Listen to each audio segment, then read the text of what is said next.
Most of the time, people inherently just become their own heroes. And they become their own saviors, and they save themselves.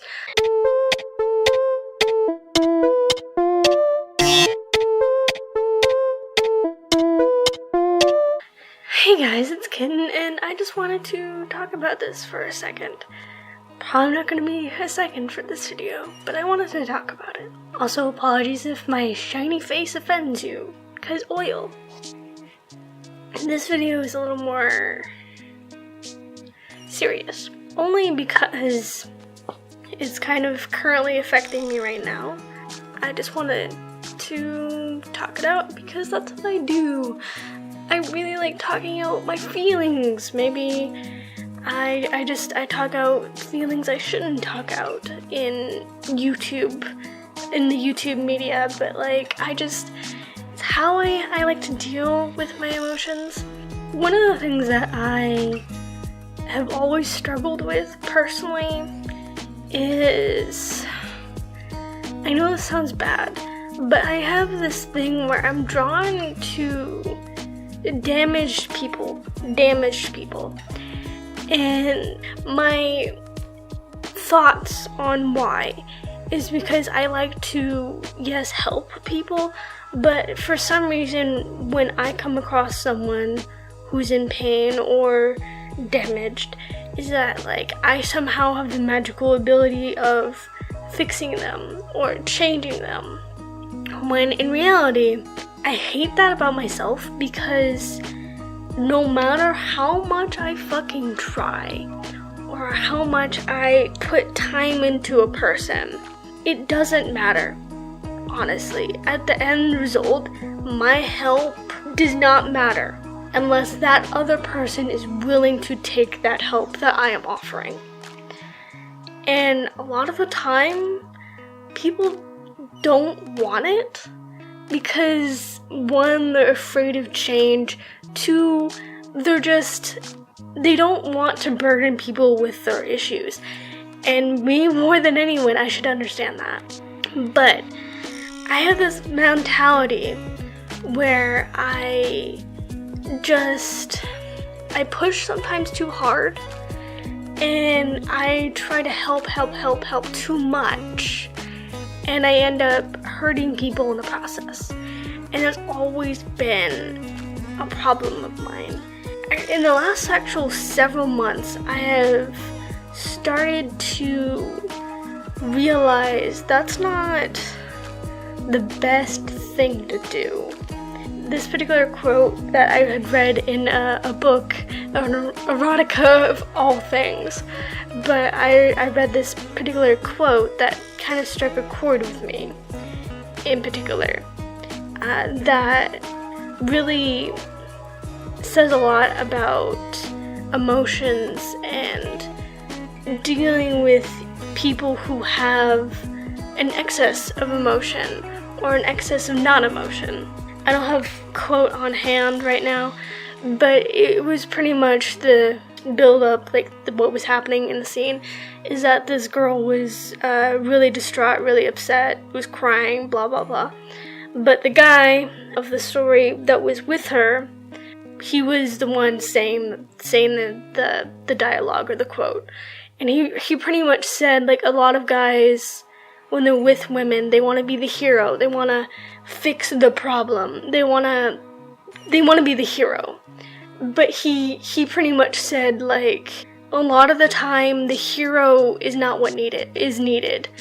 It's the comforter that is needed. The comfort helps more than the hero, because the hero is not something that's needed most of the time. Because most of the time, people inherently just become their own heroes. And they become their own saviors, and they save themselves. But with that, some of the time, they can't do that on their own. But they don't want a hero. They want someone who is willing to back them up when it's needed. They need someone to be there when they're at the weakest point of their emotional state. They don't want a hero. They need someone who needs to comfort them and not try to fix the problem. See, that's one of my things that, like, why that struck with me, because I am a fixer. For the longest time, I would call myself a comforter because I didn't see myself as a fixer, but I was a fixer. And I'm trying not to be, because that just gets everyone hurt in the long run. Like, I don't want to hurt people trying to fix people so hard, and it's bad. You shouldn't try so fucking hard to change people and to fix people. It's not gonna do any good. If it does, that's a fucking miracle, because for some reason that person is letting you fix them for whatever reason. But most of the time, people won't. I honestly think it's just our way of protecting ourselves. It's our way of coping with our own emotions, because a lot of people, they don't let people in. That's gonna be honest, I'm gonna be brutally honest, that's one of the main causes of why suicide rates are so high. Because they don't want heroes. They may need heroes, but they don't want them. So they don't seek them out. And sometimes if a fixer does see their problem and try to help them, that may make the problem worse. And that is not a good way to go around a person who is not in a very good emotional place. Just keep in mind when you are talking to someone who is in that state of mind where they just want to die. They just want to die. Don't try to fix that. They've probably already accepted that. They've already probably accepted that they're thinking about wanting to die. But don't try to change that. Don't try to fix it. As much as it hurts you trying not to fix them or trying to change them, don't. Just don't. All you need to be is a singular person that is willing to give up their time toward this other person. It doesn't even matter if you guys talk. As long as you're just there with that person, that's all that matters. To them, I know from personal experience that as long as you're just there, it helps tremendously. It helps a whole lot. A lot more than you realize. And comforting is just something that I think is very underrated in the depression community. That sounds so bad, but people with depression or are just sad or just are down in their luck or something. You can point out ways of like getting help. Maybe like getting a therapist, or like you can just like guide them, like gently, keyword gently guide them toward a direction. But don't try to outright like try to fix them. Like, don't be so aggressive about it that it makes them draw back even more, because that's not okay. That's not the right way of going around people that are like that. You can't fault them for being broken. You can't fault them for being damaged. Like, they are what they are, and you can't do anything about it.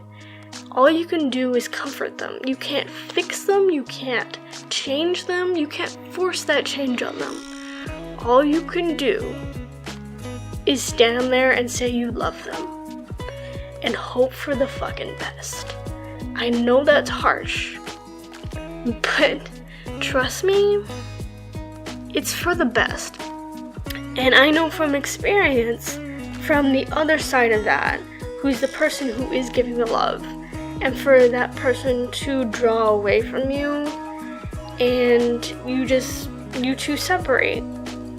You tend to take it personally. You tend to just be angry that they were not able to be emotionally okay for you. And I'm saying right now, you can't fault them for that. Yes, they probably 100% love you with all their being, but they're not ready for your love. You may be ready for theirs, but they may not be ready for you.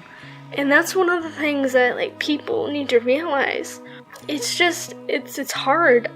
Personally, I know it's hard for someone on the other side of that watching this happen. To someone you care and love deeply, it's very hard to watch. It's very hard to take in. But you have to. It's the only way to go about that situation. And it's something that people need to get. Anyway, I don't know where to end this video or how to end it, so I'm just gonna end it. Yay. I hope you enjoyed this really weird emotional video that I really wanted to just rant out, that is kind of very personal to me. Anyway, I'm gonna go.